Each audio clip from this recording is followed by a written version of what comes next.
Ես չեմ բացառում, որ այդպես կարելի է շահ կապել այդ խնդիրները, բայց ես նաև կուզեմ սա մասնավոր խնդիր է, այդ մասնավոր խնդրի վերաբերյալ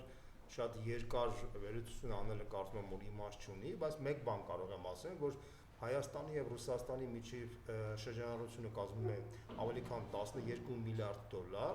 հիշեցնեմ, որ Հայաստանի համախառն ներքին արդյունքը մոտավորապես 27 միլիարդի կարգի է, այսինքն գրեթե համարյա կեսը առևտրի Ռուսաստանի հետ է գալիս։ Հիմա պատկերացնենք այս իշխանությունների գործունեությունը, այս իշխանությունների քաղաքականությունը Ռուսաստանի հանդեպ այդ թշնամական տրամադրվածությունը հետևանքները շատ լուրջ են լինելու մեր ժողովրդի համար։ Մեր ժողովուրդը այս պայծրությամբ չի գիտակցում, որտեղ ռուսները միշտ փորձել են ձեռնպահ մնալ լուրջ քայլերից, որովհետև այդ քայլերի արդյունքում կարող է բուժվի նաև Հայաստանի ամբողջ ժողովուրդը, բայց ես ուզում եմ որ մարդիկ հասկանան, որ կա ատոմակայանի գործոնը, գազի գործոնը, ընդհանրապես առևտրաշրջանառությունը, նույնիսկ եմ ասում, այդ աստիճանի մեծ քանակը լուրջ ազդեցություն կարող է թողնել հայ-ռուսական, ընդհանրապես Հայաստանի տնտեսությունը կարող է կազմալուծվել միայն մի քանի քայլերի արդյունքում, բայց մեր զրույցները ռուսների հետ իրենք միշտ նշում են, որ իրանք փորձում են տարանջատել Հայաստանը հայ ժողովրդին այսօրվա գործող իշխանություններից, հույս ունենալով, որ այս իշխանությունները ժամանակավոր բնույթ ունեն եւ որից հետո արդեն նորից կվերականգնվեն եւ դրա համար չեն ուզում փչացնել հայ ժողովրդի հետ հարաբերությունները, բայց եթե Աստված չանի, այս իշխանությունը ժամանակավոր չեղավ, ես էլ եմ դա բացառում, ապա ես կարծում եմ, որ Հայաստանի ճակատագիրը եւ Հայաստանի վիճակը ծանրագույն է լինելու, հաշվի առնելով ոչ միայն տնտեսական, սոցիալական, այլ նաեւ անվտանգության խնդիրները։ Սամվել Կարապետյանի մասով կուզեմ ձեր գնահատականը տալ, երկու ամսը վերջինիս ձերբակալել են, եւ սա ինչի ցուցիչ է, նաեւ հետաքրքիր է ձեր տեսակետը այս մասով, հավանական համարում եք գնալ կոմպրոմիսի Նիկոլ Փաշինյանի հետ, ինչպես մենք դրա օրինակում ենք հետո Սամվել Ալեքսանյան Ծառուկյան, թե վերջը միջև վերջ գնալու է պարոն Կարապետյանը եւ արդյոք համախմբման, այսպես սա տրիգերը լինելու ժողովրդի ակտիվության։ Հարցը բավականին տարողունակ է, շատ հետաքրքիր հարցադրում եք անում, որի պատասխանը հետեւյալ կարող եմ ասել։ Նախ պատճառը։ Շատերը Սամվել Կարապետյանի ձերբակալությունը կապում են հիմնականում այն գործոնի հետ, որ ինքը հրապարակավ աջակցեց եկեղեցուն, բայց իրական պատճառը շատ ավելի խորքային է։ Ըստ էության Սամվել Կարապետյանի ձերբակալության պատվերը եղել է Ադրբեջանից եւ Թուրքիայից։ Շատերը դա դեռ չեն գիտակցում, որտեղ մարդիկ վիզուալ են տեսնում։ Մարդը պաշտպանեց եկեղեցուն, միանգամից հաջորդ օրը ձերբակալվեց։ Ընդ որում սա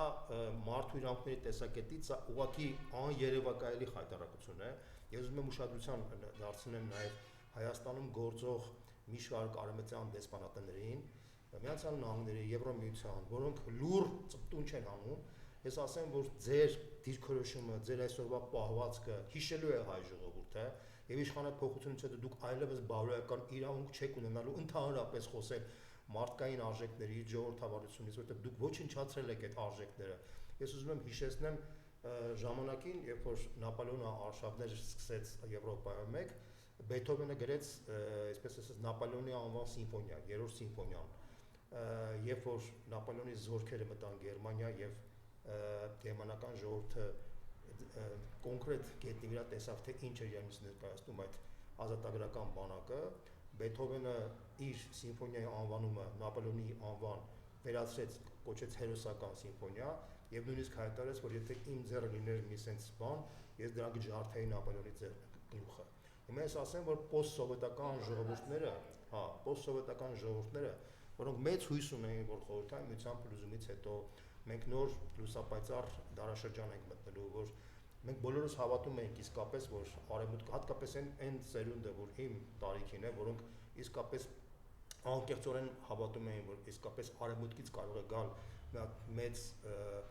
նոր արժեքների մի հատ դաշտ, որտեղ մենք կարողանանք իսկապես թոթափել տոտալիտար համակարգը նախկին եւ իսկապես ձևավորել դեմոկրատական համակարգ եւ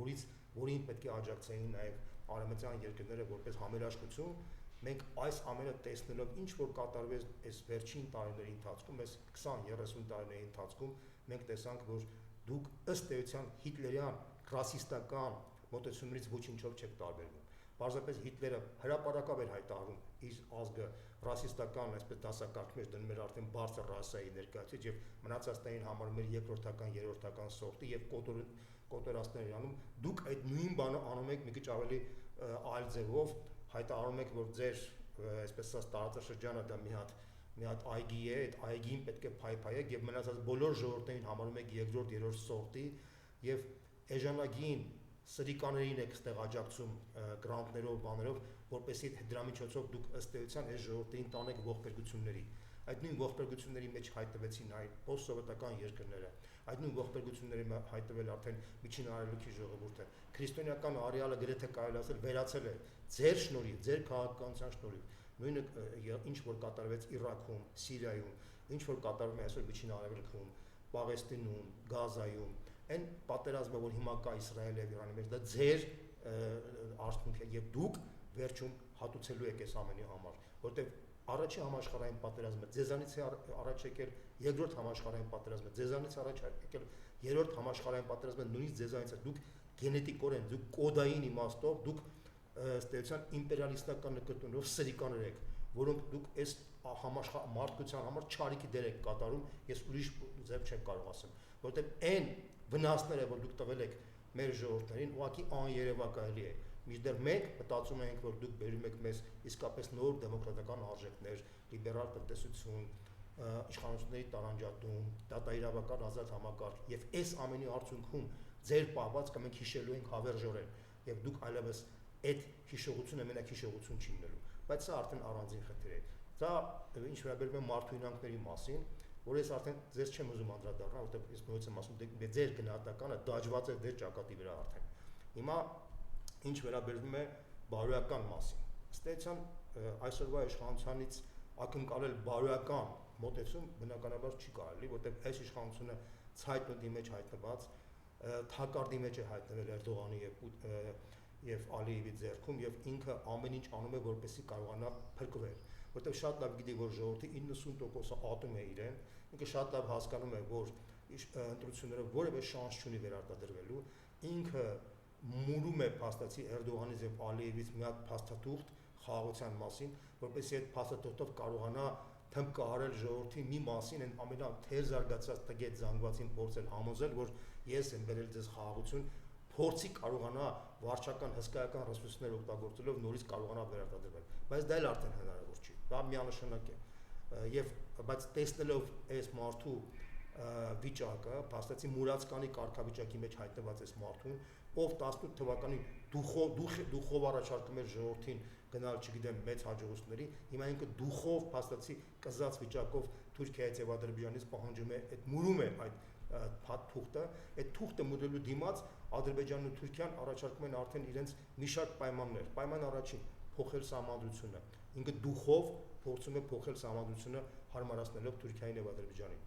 Երկրորդը՝ վերացնել Մինսկի խումբը։ Ինքը դուխով փորձում է վերացնել Մինսկի խումբը, բայց պայման է դնում, որ այդ թուղթը տվեք, որ ես նոր վերացնեմ։ Երրորդը՝ ադրբեջանցիների վերադարձ Հայաստան։ Ինքը դուխով համաձայնվել է դրա հետ։ Եվ միայն մի պայման է ասում՝ թուղթը տվեք, ամեն ինչ կանեմ։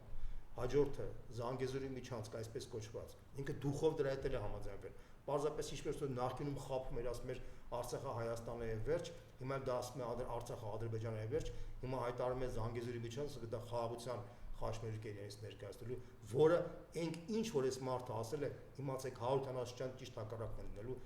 եւ վերջապես երրորդը, ինքը որպեսի կոտրի երկրի ողնաշարը, ժողովրդի ողնաշարը, Թուրքիան ու ադրբեջանցիները պահանջել են ոչնչացնել Հայաստանի հայկական առաքելական եկեղեցին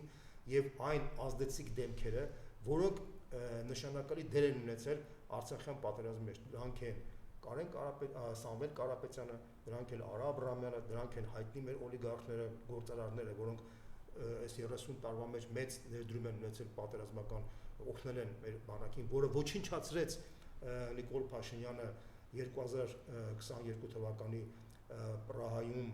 հայտարարելով, որ Արցախը Ադրբեջանը եւ վերջ, եւ անամոթաբար հայտարարում է, որ դա ոչ թե Արցախը հանձնել էր, այլ Հայաստանի նոր վերակենդանում։ Իսկ ինքը Հայաստանը արևմտյան Ադրբեջան դարձնելու քաղաքականությունը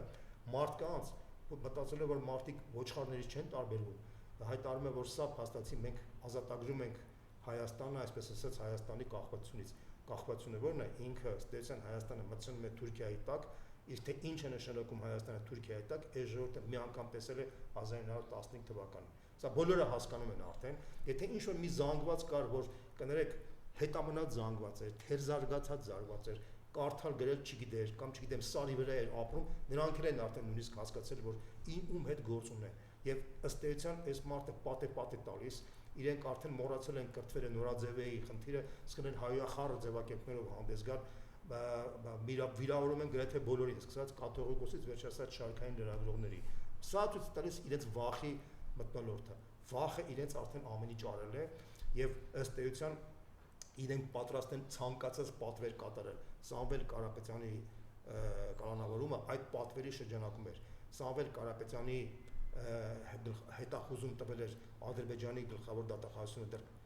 2021 թվականի հունիսի 18-ին եւ իրենք սիմվոլիկա են սիրում։ Իրենք պահանջեցին, որ հենց մոտարապես հունիսի 18-ին էլ Նիկոլ Փաշինյանը այդ միջազգային հետախուզման հոխուր տալով, ինքը ըստ էության կատարի այդ պայմանը եւ ինքը կատարեց այդ պայմանը։ Ըստ էության այդ պայմանը Նիկոլ Փաշինյանին պետք էր, որպեսզի Թուրքիա իր այցելության ժամանակ հաշվետվություն տար Էրդողանին, որ ես քո պայմանները կատարում եմ, մնում է դու իմ միակ պայմանը կատարես, որպեսզի ես կարողանամ փրկվեմ, վերարտադրվեմ, որպեսզի դուք էլ կարողանաք ձեր ծրագրերը վերջնականապես ավարտեք արդեն Հայաստանում։ Սա էր իր նպատակը։ Այսինքն այն խնդիրը, որ մենք պետք է պաշտպանենք Սամվել Կարապետյանին կամ եկեղեցուն, մենք բոլորս պետք է հասկանանք, անկախ մեր քաղաքական կողմնորոշումից, որ մենք դրանով պաշտպանելու ենք Հայաստանը։ Մենք ըստ էության դրած է ոչ թե Սամվել Կարապետյանի եւ եկեղեցու պաշտպանություն, դրած է Հայաստանի լինելու չնելու խնդիրը։ Սա արդեն քաղաքական, գաղափարական խնդիր չէ։ Սա մեր գոյության խնդիրն է։ Սա այդ իմաստով, եթե նախկին շարժումները, չգիտեմ, փրկության շարժում, դիմադրության շարժում, սեփական շարժում, բոլոր այդ շարժումները վերաբերում են տարբեր հարցերի շուրջ։ Ղարաբաղը փրկելու հետ կապված, սահմանները ճշգրտելու հետ կապված եւ այլն, այսօր արդեն դրած է Հայաստանի լինել չնելու, այսինքն Հայաստանի փրկության խնդիրը։ Մենք այս անգամ իրավունք չունենք պարտվելու։ Այն սխալները, որ մենք արել ենք, մի կողմ թողնենք, թե այդ սխալները ինչով էր պատճառել, բայց չեմ ուզում հիմա անդրադառնալ դրան, որ այսի մենք կարողանանք այսպես դուրս գանք այդ ներվային եւ այսպես ասած նյարդային վիճակից։ Մենք պետք է իսկապես հետևություններ անենք մեր բոլոր սխալներից եւ մենք կարողանանք այս անգամ այս վերջին փուլը մենք հասնենք հաջողության, որովհետեւ այս փուլը դա Հայաստանն է։ Մեր հետևը կանգնած է Հայաստանը եւ ուրիշ ոչ մի բան չկա։ Սա Ղարաբաղը չէ, սա սահմանները չեն, սա ինչ որ առանձին անձերը չեն։ Սա մեր երկիրն է։ Եթե մենք այս հանձնեցինք այս երկիրը, մենք ըստ էության կդառնանք գաղթական, 3 միլիոն գաղթական։ Սա կլինի մեծագույն խայտառակություն։ Մենք 100 տարի առաջ կոտորվեցինք, ցեղասպանվեցինք, դրա համար մեղադրեցինք բոլորին, թուրքերին, ռուսներին, չգիտեմ, եվրոպացիներին, ամերիկացիներին, բոլորին բացի մեզանից, բայց իրականում ցեղասպանվող ժողովրդի առնվազն 50%-ը մեղքը իր մեջ պետք է ման գա, որտեվ այն ինչ որ թուրքերը տեխնոլոգիապես ոչ կոտորում էին մեզ, կոտորում էին մեր գործոնը հաշվի առնելով, այսպես կեղտոտ գյուղապետերին սիրաշահում են, վերցնում էին, համոզում էին, որ ըստ էության իրենք հնազանդ պահեն իրենց գյուղերը, իրենց բնակչությանը, որպեսզի կողքի գյուղը հեշտությամբ կոտորեն, հետո անցնում են մյուսին էին կոտորում, եւ բայց դրա մասին մեր ժողովուրդը չգիտի, որտեվ այս պատմագրությունը, կեղծ պատմագրությունը, որ կա Հայաստանում, այդ դրա մասին չի ասում։ Փարիսիաբար ձևակերպելով, որ չի կարելի մեր պատմության վատ դրսևորումները, վատ երևույթները ներկայացնել, որպեսզի մարդիկ չի հաստատվեն։ Սա կեղծ սուտ մոտեցում է, որովհետև բոլոր ուժեղ ժողովուրդները իրենց պատմությունը անկեղծ ներկայացնում են, որպեսզի պատմության բոլոր սխալները մարդիկ իմանան, որպեսզի այդ սխալները կարողանան ճշտել, ճշգրտելով առաջ գնալ։ Այս ամենակարևոր խնդիրն է։ Ըստ էության, եթե մենք կարողանայինք ճիշտ պատմագրություն ունենանք, մենք Փաշինյաններ չէինք ծնի մեր միջավայրից։ Մեր քաղաքական դաշտում նման տիպի քաղաքական մտածողություններ չէր լինի, դրա խոսույթներ չէր լինի, բայց այդ ամեն ինչը եղավ, որովհետև մենք այս կեղծ մոտեցումով, փարիսիական մոտեցումով մոտեցանք, որի արդյունքում մենք ունեցանք այն, ինչ որ ունենք։ Սա ես նույնպես եմ կրկնում, սա մեր վերջին հանգրվանն է, մեր վերջին պայքարն է, բայց ես գրեթե կասկած չունեմ, որ մենք հասնելու ենք հաջողության։ Այդ հաջողության համար մի շարք գործոններ կան, որ ես դա ասում եմ։ Այսինքն, եթե մի նախադասությամբ ասենք, Սամվել Կարապետյանի դեմ այս արշավը, նաև եկեղեցու իհարկե, սա բացառապես լինելու է մեր գոյության համար պայքար, եւ սա ազատ կլինի ժողովրդի Սա միանշանակ եմ ասում, Մի շարք գործոններ ես ասեմ, թե մենք ինչ ենք հաղթելու, ինչ ենք հասնելու հաջողության։ Բացի այն բանից, որ սա Հայաստանի լինել չնելու հարցն է, ոչ թե Ղարաբաղի կամ սահմանների խնդիր է կամ չգիտեմ ինչ է եւ այլն։ Նախ եւ առաջ չկա որևէ օբյեկտիվ գործոն Հայաստանի ոչնչացման համար։ Կա բացառապես սուբյեկտիվ գործոն։ Թուրքիայի, Ադրբեջանի ցանկությունն է եւ Նիկոլ Փաշինյանի, անձամբ միայն Նիկոլ Փաշինյանի նպատակը փրկվել անհատապես, որտեղ ինքը շատ լավ հասկանում է Հայաստանի գոյությունը իրեն իր քաղաքականապես իրեն վերացնելու է, որտեղ ինքը այն հանցագործությունները, որ կատարվել է իր կառավարման տարիների ընթացքում, ինքը շանս չունի ճողոպրելու այդ իրավիճակից։ Ինքը հասկանում է դա եւ դրա համար իր գոյության համար կենսունակ անհրաժեշտություն է պետք, որպեսզի Հայաստանը դարձնի արևմտյան Ադրբեջան։ Արևմտյան Ադրբեջանում իրեն չեն դատելու, իրեն փառաբանելու են, ինչպես որ Գորբաչովին այսօր փառաբանում են Գերմանիայում, եվրոպական երկրներում, ասում են ապրի Գորբաչովը, որ կարողացավ խորհրդային միությունը կազմալուծի, եւ ինքը դարձել է ազգային հերոս, հենց Գերմանիայում ազգային հերոս եւ կարծեմ նույնիսկ ցմա ինքը այնտեղ որոշակի պրեֆերենցիաներ է ստանում։ Նույն վիճակի մեջ է Նիկոլ Փաշինյանը, ինքը դարձել է հերոս Թուրքիայի եւ Ադրբեջանի համար, հերոս արևմտյան այն շրջանակների համար, որոնք օր առաջ երազում են, որ Հայաստանը վերանա, որպեսզի ըստ էության այս տարածաշրջանում ձևավորվի միասնական հակառուսական պլազդարմ, այն ինչ որ կատարվում է Իրանում, դրա շարունակությունը։ Սա շատ պարզ խնդիր է, որ մենք բոլորս պետք է հասկանանք։ Բայց հիմա մի կարևոր գործոն, որ նույնպես հուշում է, որ մենք հաղթելու ենք։ Բացի այն բանից, որ ըստ էության արդեն Փաշինյանը ստիպված բաց խաղաթղթերով է հանդես գալիս։ Ինքը բաց խաղաթղթերով ստիպված է արդեն, որտեղ իրեն պարտադրում են, ասում են հայտարարել, տեսեք, օրինակ վերջի հանդիպումից հետո իրենք արդեն արևմտյան ադրբեջանցիների պատվիրակություն են բանարել եւ պահանջում են, որ ինքը հանդիպեր իր հետ։ Պատկի ասում են, մենք ուր եք հասել։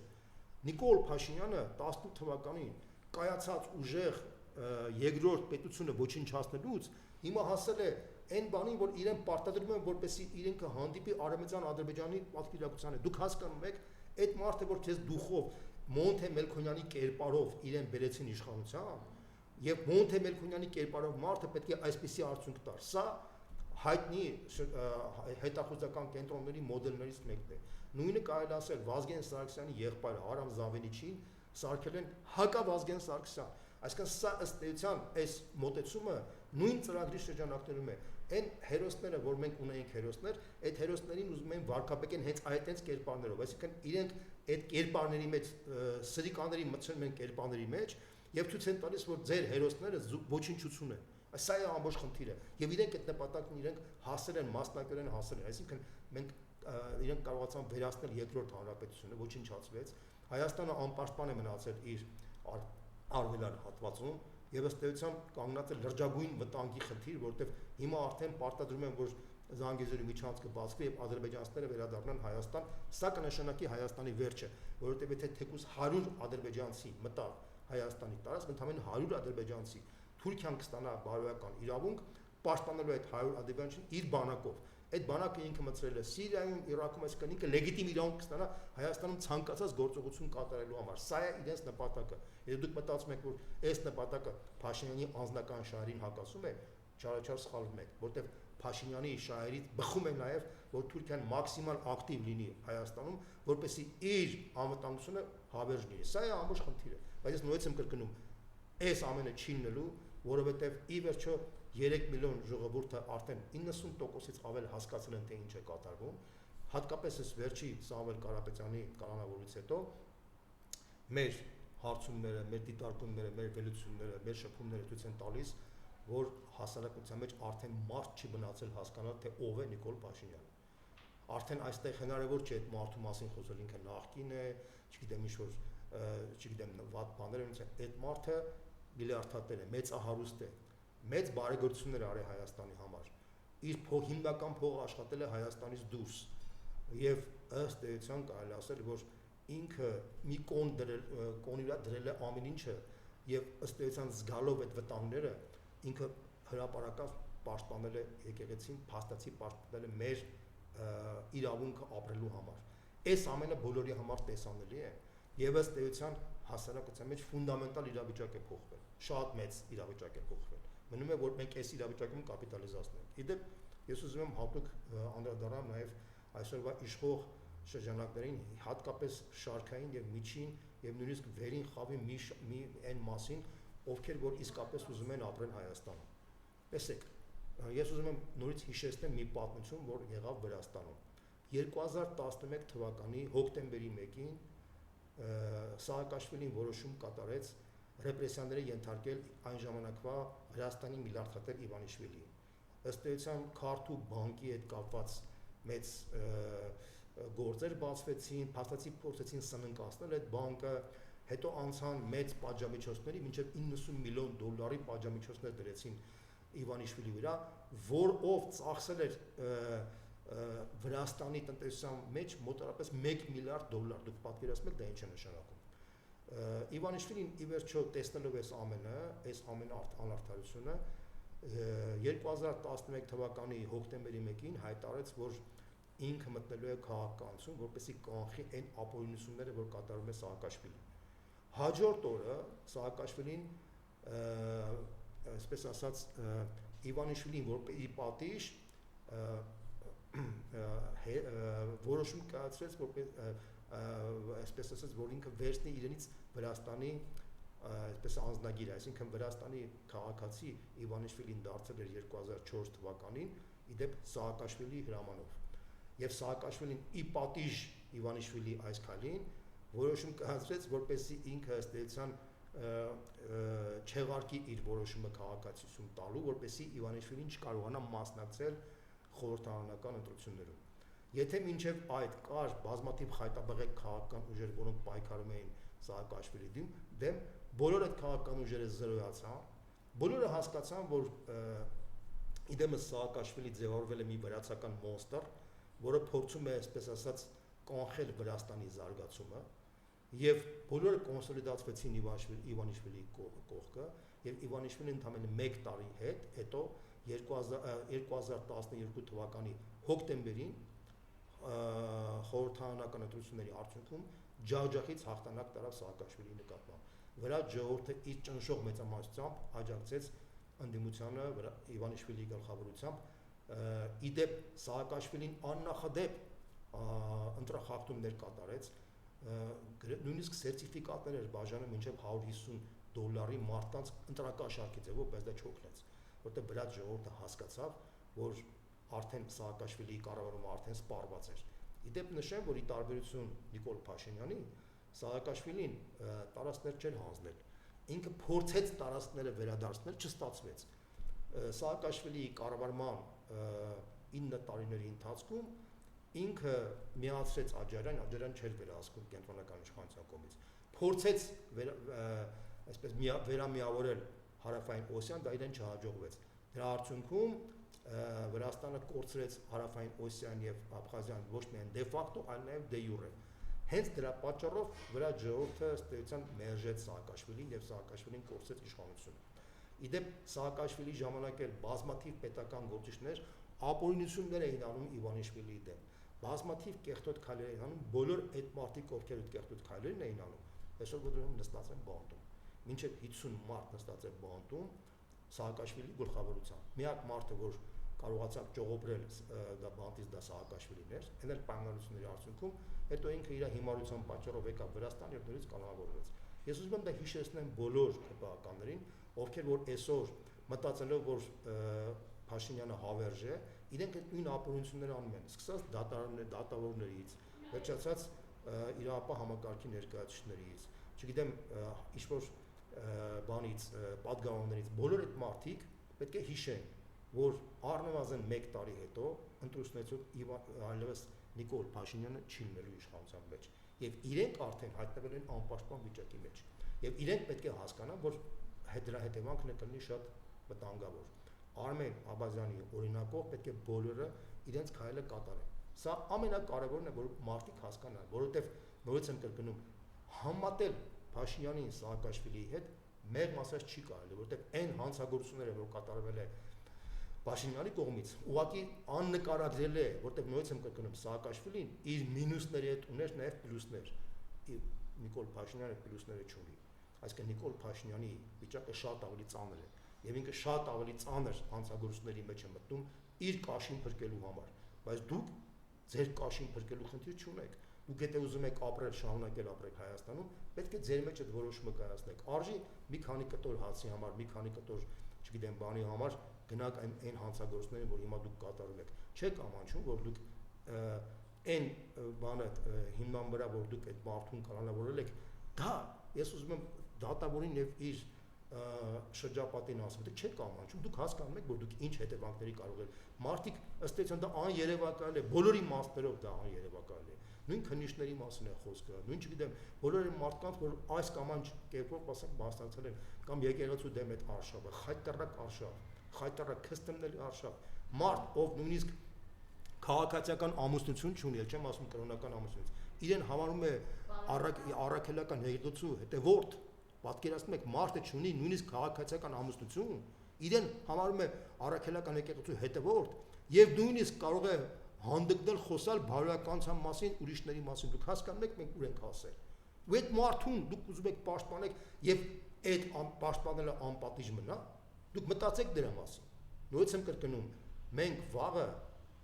1 տարի, առնվազն 1 տարի, մաքսիմում 1 տարի հետո մենք կունենանք միասնական միջավայր, համերաշխություն լինելու։ Այդ համերաշխության մեջ լինելու են բոլորը, այդ թվում նաև ԿՊ-ի ճնշող մեծամասնությունը։ Դուք ԿՊ-ի մեջ պետք է դուք որոշում կայացնեք, ով է պատրաստ լինել այդ միասնության մեջ, ով է իրեն դնելու այդ միասնությունից դուրս։ Սա ամենակարևոր խնդիրն է, որովհետև ես նույնպես եմ կրկնում, ատելությունը, այդ զզվանքը, այդ բանը վերանալու է, որովհետև այն ինչ որ մենք ինչ որ գալու է այս ամեն ինչին, դա գալու է իսկապես համերաշխության, սիրո, իսկապես մեծ ազգային միասնության գաղափարով։ Դա շատ կարևոր է, որ դուք հասկանաք եւ ձեր ընտրությունը այս պայմանությամբ սկսվելու է հենց այս պահից։ Թուրքիան մի քանի հայտարարություն ուզեմ անդրադառնալ։ Թուրքիայի հետ հարաբերությունները սկսում են զրոյական մակարդակից, կարծում ծանոթ արտահայտություն է պարոն Բոզոյանը։ Արաքսից այն կողմ Թուրքիայի Հայաստան չէ։ Ես մի քանի բառով ուզում եմ ասեմ, որ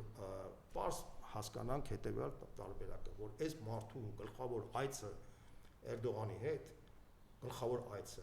այդ թուղթը մուրալն է։ Ուրիշ բան չունի, այդ մարդը ոչ Թուրքիայի հետ կարող է լուրջ հարաբերություններ հաստատել, ոչ կարող է ինչ-որ հալ խնդիր։ Թուրքիան լուրջ երկիր է, Թուրքիան շատ լավ հասկանում է, որ ում հետ ինչ հարաբերություններ պետք է հաստատի։ Մի մարդու, ով զրոյական վարկանիշ ունի սեփական երկրում, մի մարդու, ով ոչինչ չունի տալու եւ ինքը ամբողջովին ոտով ձեռքով կախված է Էրդողանից, Էրդողանը լուրջ կարա այդ մարդու հետ լուրջ բանակցություն վարի։ Սա ծիծաղելի է, պարզապես ուրիշ բան չեմ կարող ասեմ։ Ապագա Հայաստանը իսկապես փորձելու է նորմալ հարաբերություններ հաստատել իր հարևանների հետ։ Պարզապես մի բան կարող եմ ասեմ։ Հայաստանը Թուրքիայի, մենք կողմ ենք, որ Թուրքիայի հետ սահմանները բացվի եւ դիվանագիտական հարաբերությունները հաստատենք, բայց մենք դեմ ենք, որ Թուրքիայի դեսպանը նստի Հայաստանի կառավարության շենքում։ Մենք դեմ ենք, որ Թուրքիայի ներկայացուցիչը դառնա Հայաստանի վարչապետ։ Ինչպես որ մենք էլ չենք հայտ ներկայացնում, որ Թուրքիայի նախագահան դառնա Հայաստանի շահերը ներկայացնող կամ ծագումով հայ մարդ։ Սա շատ կարևոր է, որ մեր բոլոր հարևանները հասկանան, թե մենք ինչ նպատակ ենք հետապնդում։ Գանք այս իրականության մեջ Իրան-Իսրայել այս պատերազմին, Իրանը հրթիռներով եւ կամիկաձե հաղորդաչներով գրոհել է Իսրայելի ամբողջ տարածքը հյուսիսից հարավ, Իրանի պահպանների իսլամական հեղափոխության պահպանների կորպուսի հայտարարության մեջ է ասվում, Իսրայելը իր հերթին այսպես այս պատերազմում ԱՄՆ-ի ներգրավվածությամբ ԱՄՆ-ն ավելի կոնկրետ թիրախավորեց միջուկային օբյեկտները Իրանի։ Խնդրեմ այս արգացումները ուր եկան սպառնում ես։ Ես նախ սկսենք sense ձևակերպեմ, ես շատ ցավում եմ, որ իսկապես Միացյալ Նահանգները մտան այդ պատերազմի մեջ։ Շատ եմ ցավում, որովհետև մեծ սպասում կար, որ Տրամփը, որ ընտրվեց նախագահ, այնել ինչ ծանր պայմաններում ընտրվեց, ինքը իսկապես կդառնար խաղաղության նախագահ, խաղաղության դարաշրջանի նախագահ, որտեվ այն մագա շարժումը, որ ստեղծվեց Միացյալ Նահանգներում, իր ինքում արմատներով շատ առողջ եւ բարոյական մեծ պոտենցիալ ունեցող շարժում էր, եւ ասեմ, որ Տրամփի շրջապատի մոտավորապես ճնշող մեծամասնությունը, թե ոչ 80%-ը դեմ է եղել այդ միջամտությանը։ Ինչ գործոններ է աշխատել Տրամփի վրա, սա առանձին թեմա է, բայց մի բան կարող եմ ասեմ, սա ճակատագրական սխալ էր Տրամփի համար, որտեղ Տրամփը փաստացի այս իր մուտքով ոչ այնքան փաստացի փորձում է կարգավորել այս իրավիճակը, այլ փորձում է այսպես ասած փրկել Նետանյահուին այս իրավիճակը։ Նետանյահուն մեծ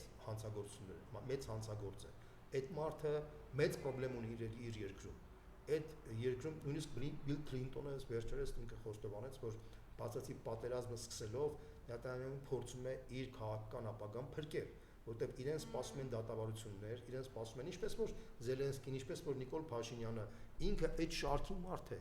ինքը մեծ վնասներ է տվել սեփական ժողովրդին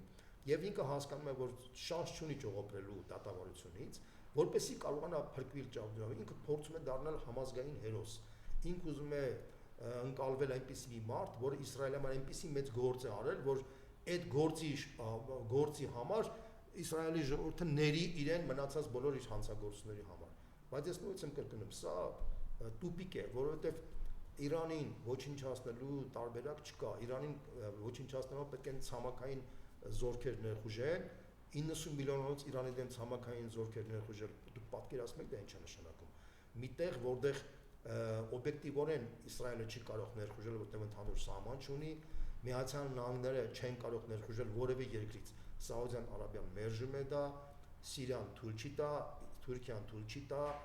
ոչ մի երկիր թույլ չի տա այդ ներխուժման համար, այսինքն փաստացի կարելի ասել որ այդ ռմբակոծությունները մեծ հաշվով իրանք նպատակ ունեն կազմալուծել Իրանի պետական ամբողջ համակարգը, տնտեսական ամբողջ ենթակառուցվածքները, որպեսզի ժողովրդի մեջ առաջանա խորը դժգոհություն, որպես այդ խորը դժգոհության հիման վրա կարողանան իրանք խրախուսեն կենտրոնախույս ուժերին, որպեսզի այդ ազգամիջյան պառակտման արդյունքում կենտրոնական իշխանությունը փլվի։ Սա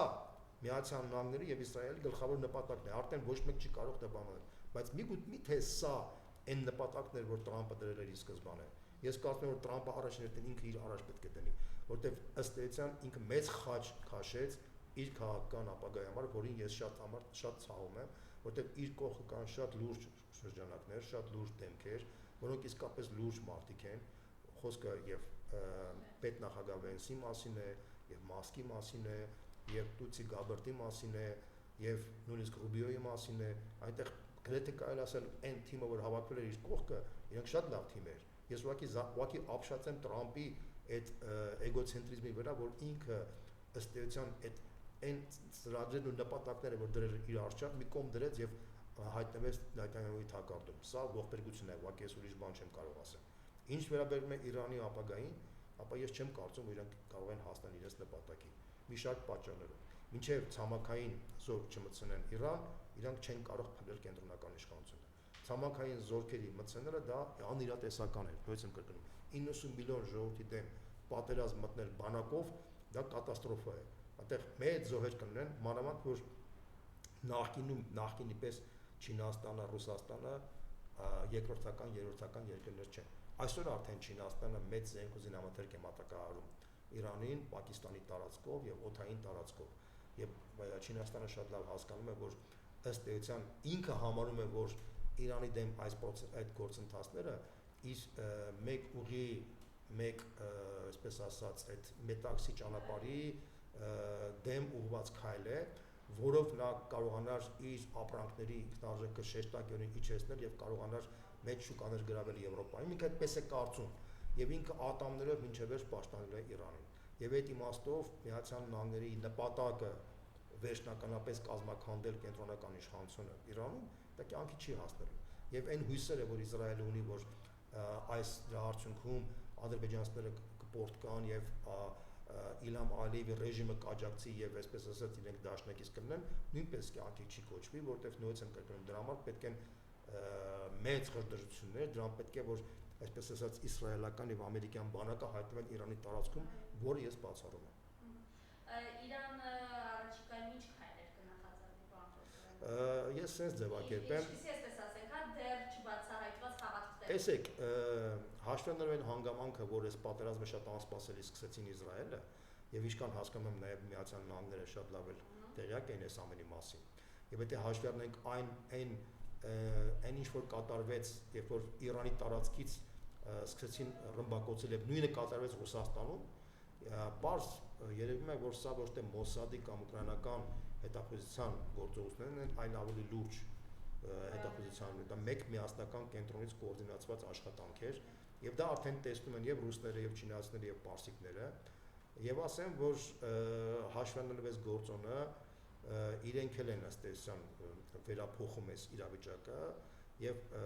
այս էստեյցիան գնում են լուրջ կոնսուլտացիաներ։ Ես գիտեմ, որ առնվազն ռուսները փորձում են համոզել իրանցիներին, որ նրանք չհարված են ամերիկյան ռազմականներին, որպեսզի պատերազմական մեծ բան չբռնկվի։ Միաժամանակ ես գիտեմ նաև, որ Տրամպի շրջապատում լուրջ դժգոհություն առաջացել Տրամպից եւ նրանք էլ են ճանաչում, որ Տրամպը սահմանափակի իր քայլերը։ Հիմա ինչպես կավարտվի։ Նայտանյանի երազանքն է, որ Իրանը հարձակվի խփի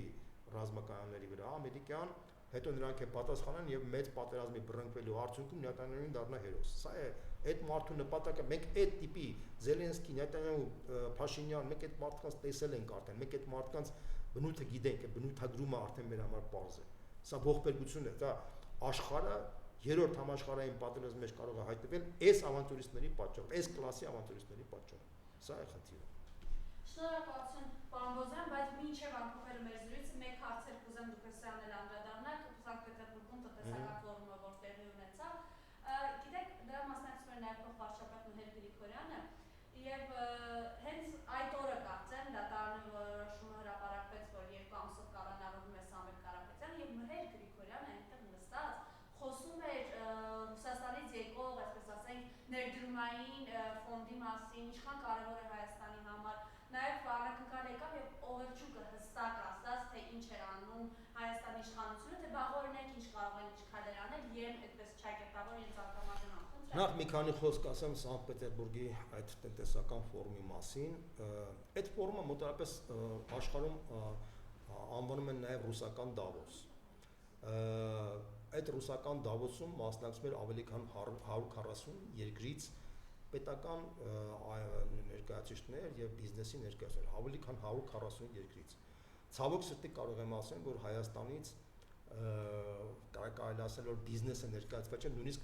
Հայաստանը պավիլյոններ չուներ այնտեղ։ Դա խայտարակություն է, պարզապես Հայաստանը, որ Ռուսաստանի հետ արտադրաշրջանությունը կազմում է 12 միլիարդ դոլար, նույնիսկ պավիլյոններ չուներ, որպեսզի ինքը սա ցույց տալիս այսօրվա իշխանության դեմքն ու դիմանկարը։ Ես ուզում եմ, որ մեր շարքային քաղաքացիները տեսնեն։ Բացի դրանից, այս ֆորումին ռուսական կողմից հրավիրված էին Հայաստանի քաղաքական դաշտից ընդդիմադիր դաշտից ընդամենը 2 հոգի՝ Մայր Հայաստանի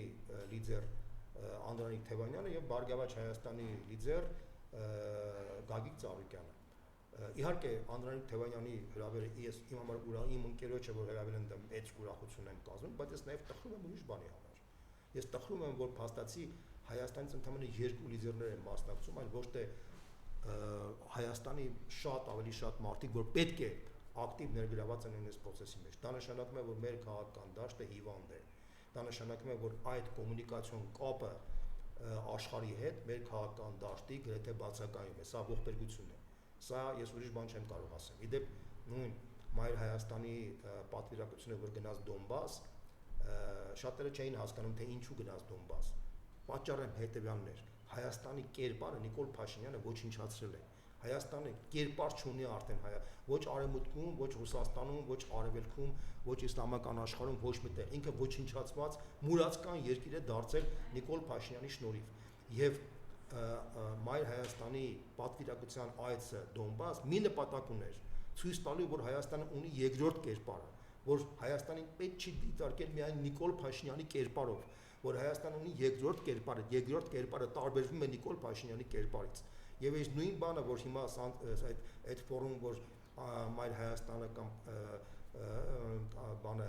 Բարգավաճ Հայաստանի ներկայացուցիչ իրանք մասնակցում էին, նույնպես այդ նպատակն էր հետապնդում, որ մենք ունենք մեր կերպարները, որ այդ կերպարները տարբերվում են Նիկոլ Փաշինյանի կերպարներից, որը շատ կարևոր է, որ մեր հասարակությունը հասկանա դրա կարևորությունը։ Իհարկե, շարքային մարդը դա չի կարող հասկանալ, բայց գոնե այն մարդիկ, որոնք մտածողության